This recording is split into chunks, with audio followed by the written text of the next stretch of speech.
a mú kí wá kú dédé àkókò yìí a kú gbogbo bí ojú ọjọ́ ti rí ní gbogbo bí ta bá wà pátápátá. Kí ló ń ta tún mú wá fún wa lónìí? Ọ̀rọ̀ ilé ìta mú wá fún wa lónìí ó lágbára púpọ̀, ó pa ká sọ. Ohun tí Ọlọ́run fi hàn mí mọ́jú nípa òṣèrébìnrin kan, nípa Agbala Gabriel. Ṣùgbọ́n kó tó di pé mo tẹ̀síwájú ní ètò yìí, mo dúpẹ́ lọ́wọ́ gbogbo ẹ̀yin tẹ́ ti subscribe sórí ìkànnì wa Holy Jesus TV. Ẹ ṣeun lọ́pọ̀lọpọ̀. Ìkànnì ò ní bàjẹ́, gbogbo ohun tí ẹ bá ń dáwọ́lé a máa yọrí sí dáradára. Gbogbo ẹ̀yin tẹ́ dẹ̀ ti subscribe, ẹ jọ̀wọ́ bákan náà mo bẹ̀ yín, ẹ bá wa ṣe bẹ́ẹ̀ báyìí, ẹ bá wa subscribe sí ìkànnì wa lórí YouTube yìí Holy Jesus TV. Yóò máa ràn wá lọ́wọ́ láti lè máa wá. Mo gbàdúrà lórúkọ Jésù Kristi, gbogbo ohun tí ẹ ń béèrè lọ́wọ́ Ọlọ́run yóò ṣe fún gbogbo yín pátápátá. Àtẹ̀yin tẹ́ ti subscribe, àtẹ̀yin tẹ́ jẹ́ fẹ́ subscribe lórúkọ Jésù Kristi, gbogbo àdáwọ́lé yín á máa yọrí sí rere.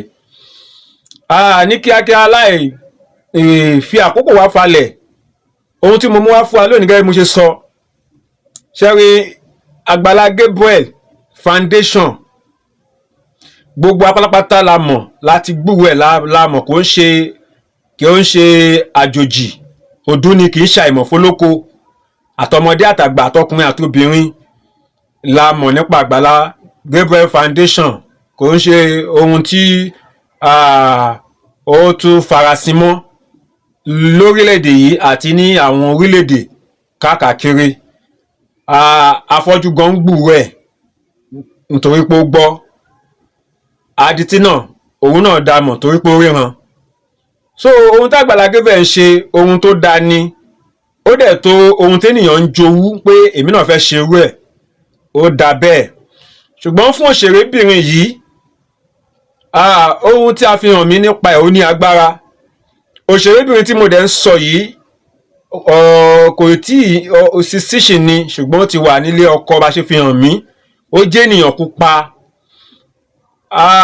ṣùgbọ́n ó jọ bí ẹni pé kò fi bẹ́ẹ̀ sí ní movie industry, torí ó ti pẹ́ tí mo ti rí nínú fíìmù. Tí n bá dárúkọ ẹ̀ gbogbo wa la máa mọ̀, ṣùgbọ́n mi ò ní dárúkọ, mi dẹ̀ ní gbáwòrán ẹ̀ wá láti lè fi ọ̀wọ̀ fún àwọn ibì kan. Ìrànlọ́wọ́ tẹ́ kàn lè ṣe fún mi nípa ẹ̀ ni pé ẹ bá mi pín fídíò yìí, gbogbo ẹ̀yin tẹ́ ń wò mí ẹ bá mi share káàkiri, torí ẹni tèmi mọ̀ ẹ̀yin ò mọ̀, ẹni tẹ́yin náà dẹ̀ mọ̀ èmi náà ò mọ̀. Níbi tẹ́ bá ti ń ṣe léyìí, tẹ́ bá ti ń ṣe léyìí, mo gbàgbọ́ wípé òun náà lè ṣalábàápàdé fídíò yìí, tó bá dẹ̀ ń wò wá ti mọ̀ pé òun lòun ni mẹ́sẹ̀gì yìí. Ohun tí ó tó ìran ta fi hàn mí nípa ẹ̀ ó ní agbára, màá yára sọ ìran yẹn. So àwọn ìkìlọ̀ bí àkíyèsí wà fún tí Ọlọ́run ní kí n sọ fún.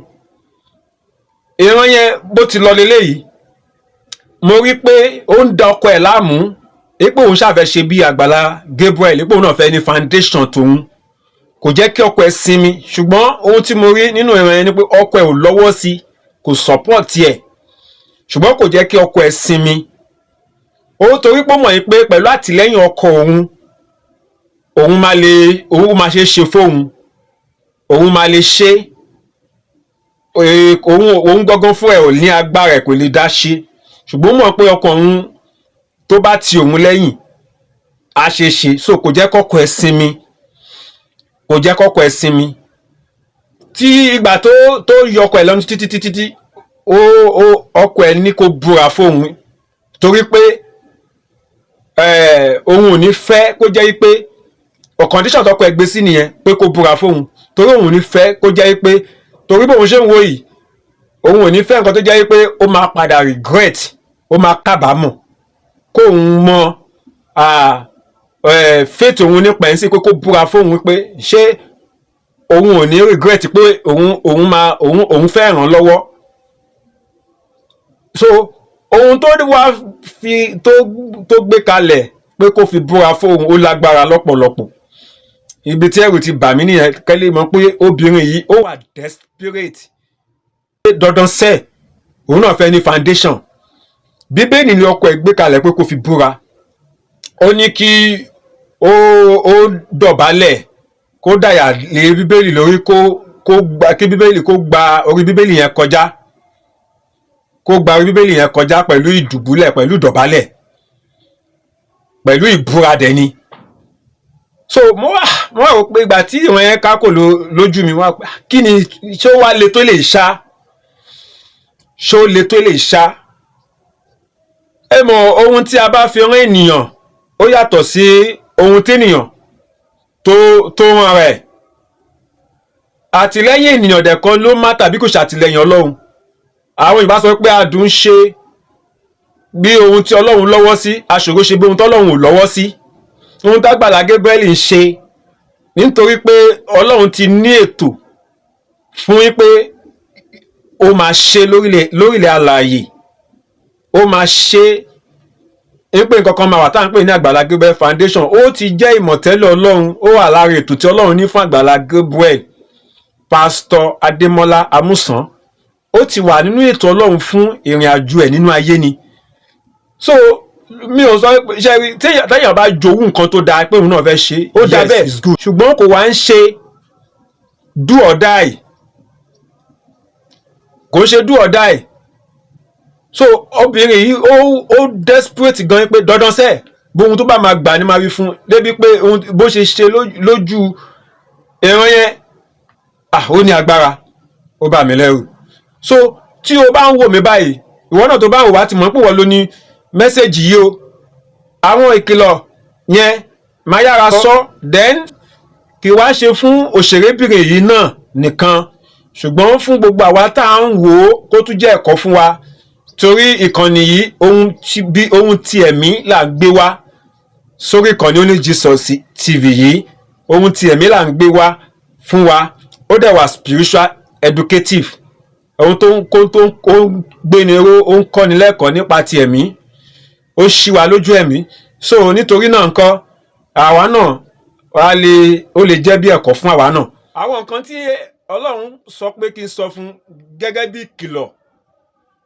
Àkọ́kọ́, Ọlọ́run sọ fún mi pé kí n sọ fún wípé ohun tí Ọlọ́run ò bá fi rán ènìyàn kì í ṣe é. Ohun tí Ọlọ́run bá fi rán ènìyàn kì í ṣe é. Àkọ́kọ́ nìyẹn, nítorí pé kí ni ohun tí Agbala Gabriel ṣe Ọlọ́run fi rán ni. Àwọn Yorùbá dẹ̀ sọ wípé adùn ṣe bí ohun tí Ọlọ́run lọ́wọ́ sí ṣùgbọ́n aṣòro ṣe bí ohun tí Ọlọ́run kò lọ́wọ́ sí. Ó ní ẹni tí mo fẹ́ ni mo yàn, ẹni tí mo yàn ni mo pè, ẹni tí mo pè òun ni mo ṣe lógo. Àkọ́kọ́ nìyẹn. Àkíyèsí kejì bí ìkìlọ̀ òun ni pé ohun tí ọwọ́ rẹ tí ò bá tó má fi gọ̀ǹgọ̀ fà á. Ìtumọ̀ ni pé má fi pa fa nǹkan tí agbára rẹ ò bá ká láti ṣe. Èkejì nìyẹn. Ẹ̀kẹta òun ni pé ohun tí Agbala Gabriel ṣe yẹn ó tó ohun téèyàn lè jowú ní tòótọ́ téèyàn bá fẹ́ ṣe bí ó ṣe ń ṣe, ṣùgbọ́n kì wá ń ṣe do or die, kì í ṣe do or die, kò ń ṣe do or die o. So tó bá ní àǹfààní láti máa wo fídíò yìí lọ́wọ́lọ́wọ́ báyìí kì í ṣe do or die. Tí wọ́n bá fẹ́ ṣe bí Agbala Gabriel mo ti ṣe lára àwọn fídíò mi àwọn èyí tẹ̀ tí wò àṣírí nípa Agbala Gabriel, májẹ̀mú tí Agbala Gabriel ń lò. Tí ẹ bá ti wo àwọn ẹ̀yin tẹ̀ tí wò ẹ lọ wò ó wà ní. Ẹ bá wo inú péjì mi, tẹ bá wo inú péjì yẹn àwọn fídíò mi tó wà ń bẹ̀. Ó dáa, mo sọ níbẹ̀ pé tá bá lè rírú àwọn ènìyàn bíi Agbala Gabriel báyìí orílẹ̀-èdè yìí máa dáa jù báyìí lọ, ó máa dáa jù báyìí lọ. Ṣùgbọ́n síbẹ̀ kò wá ń ṣe pé mo fẹ́ dìde, mo fẹ́ ṣe bí Agbala Gabriel ṣe ń ṣe, èmi náà fẹ́ ní foundation. Kì í ṣe do or die, kò ń ṣe do or die o. So bí obìnrin yẹn bá ń gbọ́ mi mo dẹ̀ ti sọ síwájú náà pé kì í ṣe fún arábìnrin yẹn nìkan ṣùgbọ́n fáwọn ẹlòmíràn náà kó jẹ́ ẹ̀kọ́. Ìkẹrin, má wọnú májẹ̀mú kankan tàbí búra láti rí ìrànlọ́wọ́ kó o lè ṣe bí Agbala Gabriel. Má wọnú májẹ̀mú kankan pé ìgbà yẹn mo fẹ́ lọ wọnú májẹ̀mú kan tàbí mo fẹ́ lọ búra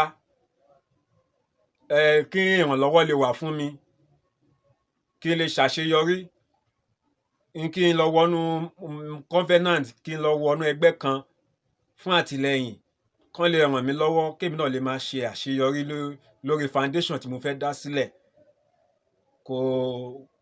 Kò yẹ bẹ́ẹ̀, kò dẹ̀ tọ́ bẹ́ẹ̀, kò dẹ̀ tó yẹn, kò tó yẹn. So àkíyèsí ìkìlọ̀ ní, nítorí náà kò kíyèsí. Ìkarùn-ún, dúró de àkókò tìrẹ, ohun gbogbo làkókò wà fún. Dúró de àkókò tìrẹ, ohun gbogbo ni àkókò wà fún. Ohun gbogbo làkókò wà fún lábẹ́ ọ̀run yìí. So dúró de àkókò tìrẹ, má kánjú ju Ọlọ́run lọ. Má kánjú ju Ọlọ́run lọ. Ìkẹfà, ṣàwárí ohun tí Ọlọ́run fẹ́ lò ẹ́ fún. Ṣàwárí ohun tí Ọlọ́run fẹ́ lò ẹ́ fún. Ìdí tí Ọlọ́run fi dá ẹnì kọ̀ọ̀kan wá sínú ayé ó ṣọ̀tọ̀tọ̀. Bí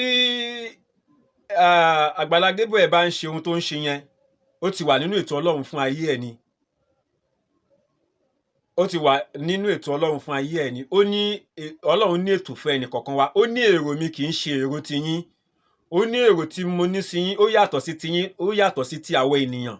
Ó ní èrò àlàáfíà lòun ní fún wa. So ẹnì kankan tó wà lórí ilẹ̀ alààyè lọ́lọ́run ní ìpinnu fún, ló dẹ̀ lóhun tó fẹ́ lò ó fún. Irú àwọn ẹ̀dá tó máa ṣe ohun tí foundation ṣe, wọ́n wà lórí ilẹ̀ alààyè tó dẹ̀ máa rọ̀ wọ́n lọ́rùn láti ṣe láì wọnú covenant, láì wọnú májẹ̀mú. So ìwọ ni kó ṣàwárí ohun tọ́lọ́run fẹ́ lò ẹ́ fún, tó máa dàbí ọgbà àjàrà láàárín àwọn ènìyàn. Torí ọgbà àjàrà gẹ́gẹ́ bí Bíbélì ṣe ṣàlàyé, ó máa ń múnú ènìyàn dùn ni. Ó máa ń múnú ènìyàn dùn. So gẹ́gẹ́ bí ẹnìkan tó fẹ́ jẹ́ ẹni tó jẹ́ pé ó máa múnú àwọn ènìyàn dùn, ó máa dàbí ìmọ́lẹ̀ tí àwọn ènìyàn máa fẹ́ máa wá sọ́dọ̀ rẹ̀. Ó máa dàbí ṣúgà, ó máa dàbí oyin láàárín àwọn ènìyàn táwọn èèyàn máa pé yíká. Ó máa dàbí agbòòrùn táwọn èèyàn máa fẹ́ láti dúró lábẹ́. Ìwọ ló ní láti ṣàwárí ohun tó jẹ́, ohun tí Ọlọ́run fẹ́ lò ẹ́ fún. Níparí ẹ̀, ìkìlọ̀ tó ní láti kíyèsí òun ni pé má sáré kọjá kádàrá. Má sáré kọjá kádàrá. Fohun gbogbo sí ọwọ́ Ọlọ́run. Jẹ́ kí Ọlọ́run kó ṣe kíni, kó ṣètò ayé ẹ. Kó ṣètò ayé ẹ. Nítorí náà, bó ṣe jẹ́ nìyẹn fún òṣèrébìnrin náà nípa Agbala Gabriel.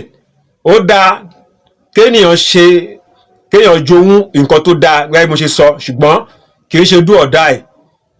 Kì í ṣe àfipá ṣe o. Kì í ṣe ohun téèyàn máa ṣe tí Ọlọ́run ò ní tì lẹ́yìn, tọ́lọ́run ò ní lọ́wọ́ sí.